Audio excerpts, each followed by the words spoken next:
Previous క్వెషన్స్‌కి ఏవైనా చూసుకోవడం అనేది చాలా ఇంపార్టెంట్. ఇప్పుడు సైకాలజీ కావచ్చు, ఎక్కువ ప్రాక్టీస్ చేసుకోవాల ప్రీవియస్ బిట్స్ అనేవి. అప్పుడే మనం ఎంత చదివినా గూడా బిట్స్ అనేది మనం ప్రాక్టీస్ చేసుకోకపోతే అసలు మనం చదివిందంతా వేస్ట్. మనం ఇప్పుడు ఒక చాప్టర్ చదివామనుకో, ఆ చాప్టర్ మీద కొన్ని ఎగ్జామ్స్ రాసుకోవాలి. అప్పుడే మనం ఏమాత్రం మన బ్రెయిన్‌కి గుర్తుంది.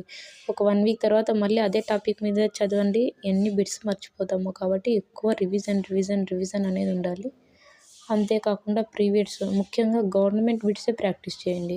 చాలా ఉన్నాయి కదా!